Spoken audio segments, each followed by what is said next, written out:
মধ্যপ্রাচ্যের আকাশে যখন যুদ্ধের ঘনঘটা, তখন ইরান জানিয়েছে তারা আর কোনো অশান্তি চায় না। নতুন কোনো যুদ্ধ কিংবা সামরিক সিদ্ধান্তে মোটেও আগ্রহী নয় পারস্য উপসাগরীয় দেশটি, বরং নিজেদের আত্ম উন্নয়নের দিকেই বেশি মনোযোগী তেহরান। আর স্বভাবতই ইরানের সিদ্ধান্তে একমত দেশটির অন্যতম মিত্র রাষ্ট্র রাশিয়া। সম্প্রতি যুক্তরাষ্ট্রের সঙ্গে ইরানের পরমাণু উত্তেজনা কূটনৈতিক উপায়ে সমাধানের আহ্বান জানিয়েছে রাশিয়া। ক্রেমলিন মুখপাত্র দিমিত্রি পেসকভ বলেন, ইরানের পারমাণবিক ইস্যু অবশ্যই শান্তিপূর্ণ উপায়ে সমাধান করা উচিত। সব পক্ষকে সর্বোচ্চ সংযম বজায় রাখতে হবে। এই ইস্যুতে শুধুমাত্র রাজনৈতিক ও কূটনৈতিক উপায়ে সমাধানের ওপর জোর দেন তিনি।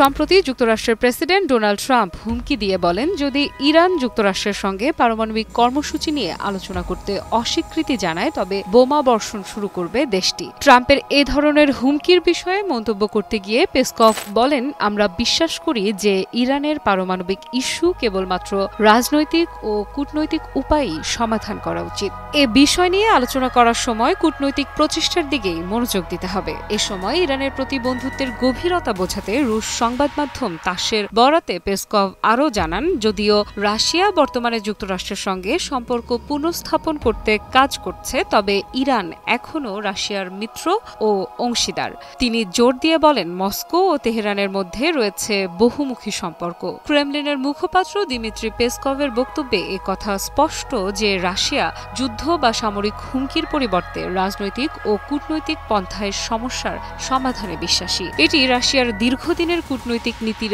ধারাবাহিকতা, যেখানে তারা মধ্যপ্রাচ্যে শান্তিপূর্ণ সমাধানের পক্ষপাতী।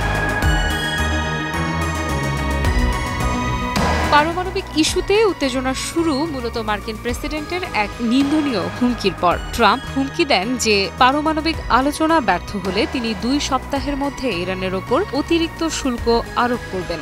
তিনি আরও বলেন, চুক্তিকে সম্পূর্ণভাবে প্রত্যাখ্যান করলে ইরানের ওপর নজিরবিহীন বোমা বর্ষণ চালানো হবে। যদিও ইরানের শীর্ষ নেতারা কড়া ভাষায় সতর্ক করে বলেন, দেশের ওপর যে কোনো আক্রমণের জবাব কঠোর ও দ্রুতগতির হবে। ট্রাম্পের বক্তব্য শুধুমাত্র ইরানকে নয়, বরং গোটা অঞ্চলের স্থিতিশীলতাকে হুমকির মুখে ফেলে দিতে পারে।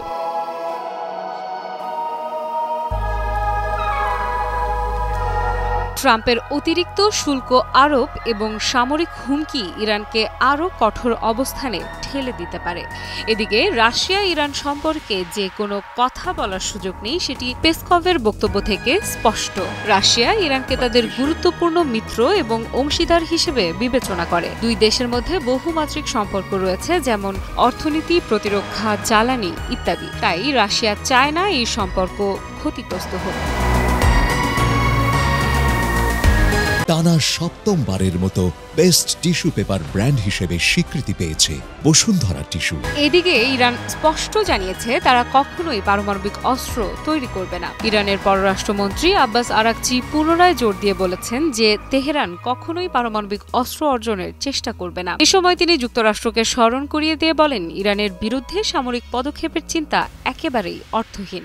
আমেরিকার প্রেসিডেন্ট 2015 সালের পরমাণু চুক্তি জেসিপিওএ পছন্দ নাই করতে পারেন, তবে এটি একটি গুরুত্বপূর্ণ চুক্তি যা এখনো বহাল রয়েছে। এমনকি যুক্তরাষ্ট্র জেসিপিওএ থেকে বেরিয়ে গেলেও এর সুফল পেয়েছে। সেটি হলো কোনো পরিস্থিতিতেই ইরান পারমাণবিক অস্ত্র অনুসন্ধান, উন্নয়ন বা অধিগ্রহণ করবে না। জেসিপিওএ স্বাক্ষরের 10 বছর পর এবং যুক্তরাষ্ট্র একতরফাভাবে চুক্তি থেকে বেরিয়ে যাওয়ার 7 বছর পরও ইরান এই প্রতিশ্রুতি ভঙ্গ করেছে এমন একটি প্রমাণও কেউ দেখাতে পারেনি। Joint comprehensive plan of action বা জেসিপিওএ হল 2015 সালে বিশ্ব শক্তিগুলোর সঙ্গে করা ইরানের পারমাণবিক চুক্তি। এই চুক্তির আওতায় ইরানের ওপর থেকে কিছু অর্থনৈতিক নিষেধাজ্ঞা প্রত্যাহার করা হয়েছিল, যার বিনিময়ে নিজেদের পারমাণবিক কর্মসূচি কার্যক্রম কমাতে সম্মত হয়েছিল তেহরান। নিষেধাজ্ঞার বলয়ে আটকে ইরানকে আলোচনার টেবিলে আহ্বান জানিয়েছে যুক্তরাষ্ট্রের প্রেসিডেন্ট ডোনাল্ড ট্রাম্প। লিখেছেন চিঠিও। ট্রাম্পের ভাষ্য, ইরানে বোমা হামলা চালানোর পরিবর্তে দেশটি যেন পারমাণবিক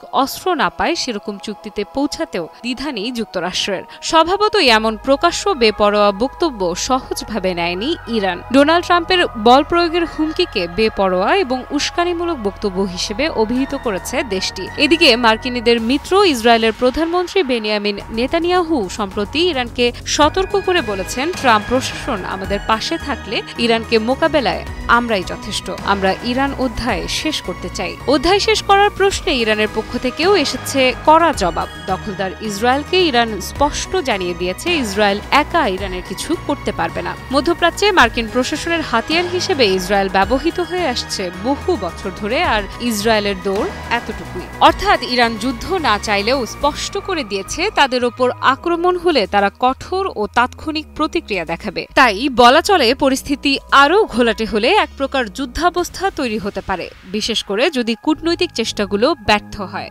এই পরিস্থিতি ইঙ্গিত দেয় একটি ত্রিমুখী সংঘাতপূর্ণ সম্পর্কের, যা হল যুক্তরাষ্ট্র বনাম ইরান, যুক্তরাষ্ট্র বনাম রাশিয়া এবং রাশিয়া ইরান মৈত্রী। এদিকে রাশিয়া শান্তিপূর্ণ সমাধানের পক্ষে থাকলেও যুক্তরাষ্ট্রের আগ্রাসী মনোভাব সেই প্রচেষ্টাকে বাধাগ্রস্ত করতে পারে। এছাড়া এই ঘটনা মধ্যপ্রাচ্যের রাজনীতিতে নতুন করে উত্তেজনা ও অনিশ্চয়তা সৃষ্টি করতে পারে, বিশেষ করে যখন বিশ্ব ইতোমধ্যে ইউক্রেন যুদ্ধ ও অন্যান্য সংকটে আহত।